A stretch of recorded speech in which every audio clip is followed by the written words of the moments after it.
Buat lu pada yang mau datang ke Perth, pasti salah satu hal yang paling mengkhawatirkan adalah, aduh, nanti lokasi tempat tinggalnya di mana ya? Gue nggak tahu daerahnya apakah jauh, kemudian transportnya bagaimana, lalu apakah banyak tempat kerjaan di sana. Wait, tenang aja. I got you, bro and sis.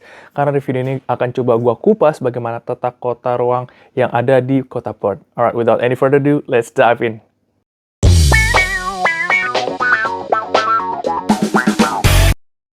Menurut gua, salah satu hal yang paling membuat itu menjadi mudah yang harus lo pada tahu yaitu Swan River. Kenapa? Swan River itu adalah salah satu hal yang paling ikonik di kota Perth karena dengan Swan River itu dia akan membelah bagaimana tata ruang kota itu menjadi utara dan selatan. Nanti gua kasih, jadi sambil gue jelasin nanti akan gue taruh peta kota Perth. Jadi di sini kebanyakan orang-orang lokal bulenya kalau bertanya address ataupun job agency, nanti ditanya kamu tinggalnya di mana? North of the river atau south of the river? Itu udah pasti mereka tahu. Jadi kalian nggak usah bingung. North of the river itu maksudnya apa? South of the river itu maksudnya apa? Itu adalah Swan River. Sehingga Swan River tidak hanya menjadi ikonik bagaimana swan itu kan angsa di Western Australia, tapi memang secara literatur, secara harafiah, Swan River itu menjadi salah satu pembentuk bagaimana membelah geografis kota Perth itu sendiri ya. Oke, kita bahas satu-satu. Misalnya dari South of the River itu terlebih dahulu ya. Kenapa South of the River? Karena South of the River itu banyak sekali orang-orang imigran atau misalnya student, kemudian orang Asia, orang Afrika, pendatang lah intinya, South of the River. Jadi beberapa suburb yang akan gue kasih ini yang cukup favorit untuk orang-orang kayak kita gini, orang Asia, Filipina, Chinese, India, student, kayak WHV, yaitu salah satunya itu Kennington, kemudian ada Bentley, karena di situ ada kampus namanya Curtin University. Kemudian ada Bulls Creek, ada Liming, karena di situ ada University Murdoch. Kemudian ada sedikit ke west, ada beberapa Buragun, itu juga bagus. Kemudian South Perth ini agak sedikit 50-50, karena South Perth itu kayak dia lebih ke arah ada yang elit, cuman ada sedikit in between suburb yang agak-agak sedikit affordable. Cuman South Perth itu juga ada beberapa office area, cuman lumayan oke lah. Jadi beberapa orang juga tinggalnya ada sedikit di South Perth. Karena South Perth itu dekat dengan Buragun. Buragun cukup lumayan terjangkau. Kemudian ada Como, ada Victoria Park, kemudian ada Canning Vale, kemudian ada Kenningston atau Kensington tuh lupa. Ada Kewdale agak-agak sedikit jauh. Kemudian ada Jandakot, sedikit agak jauh juga. Cuma itu lumayan affordable. Nah itu untuk orang-orang yang kayak kita-kita gini gitu kan. Nanti pembahasannya akan cukup melebar untuk mengarah ke kenapa gue bilang Perth itu susah karena membutuhkan mobil, dia spread out, kemudian kerjaannya juga bagaimana, itu akan semua terkoneksi. Kemudian untuk North of the River, di ini daerahnya agak sedikit-sedikit harus gue katakan lebih putih karena banyak white Australian ya. Lebih kerasa, oh ini ya kayak bagaimana orang-orang Australia secara daily life-nya gitu. Dan suburb-nya jauh lebih elit gitu. Salah satunya adalah Subiaco, Mosman Park, Scarborough, Cottesloe, kemudian agak sedikit jauh Hillary's, kemudian lebih ke utara lagi Joondalup, paling utara lagi Butler.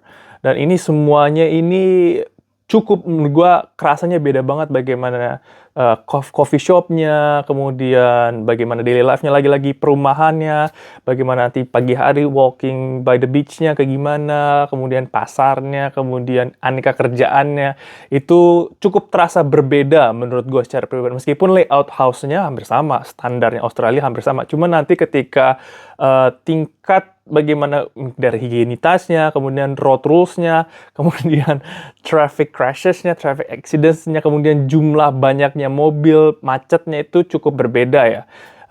Itu yang secara singkat, North of the River sama South of the River untuk secara sosial stratanya. Nah kemudian, oke, kalau gitu untuk urusan kerjaannya gimana bang?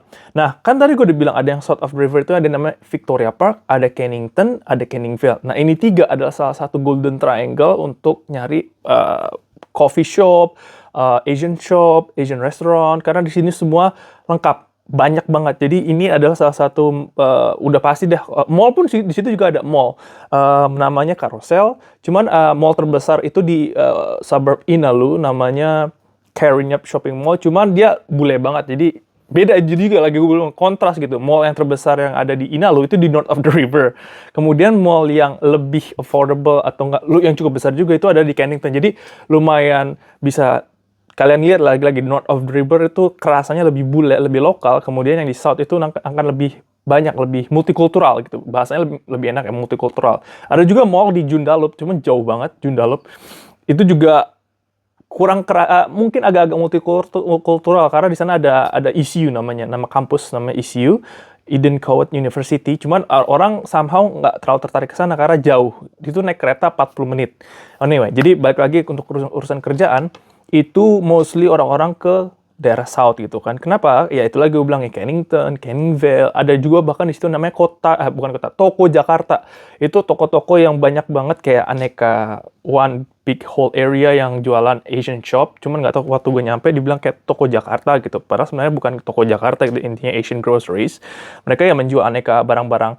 Banyak orang-orang yang bisa menemukan barang-barang Indonesia. Itu yang mungkin kenapa komunitas Indonesia bilangnya Toko Jakarta gitu. Sebenarnya pelangnya nggak ada juga bilang Toko Jakarta gitu. Cuma itu salah satu potensi yang sangat-sangat bagus kalau kalian yang, waduh, bingung banget, clueless banget, suburb mana gitu kan.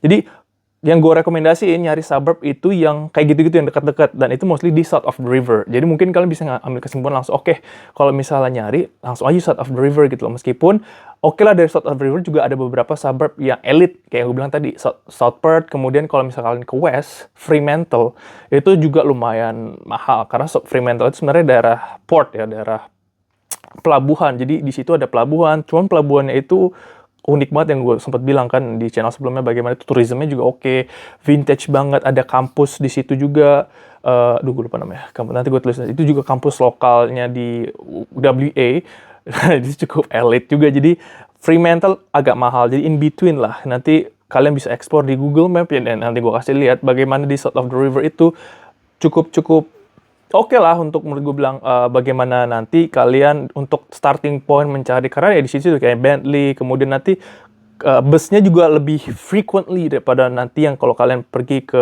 utara gitu loh. Jadi itu salah satu yang gue bilang sedikit rekomendasi kalau kalian mau ke Perth, mungkin South of the River salah satu yang terbaik.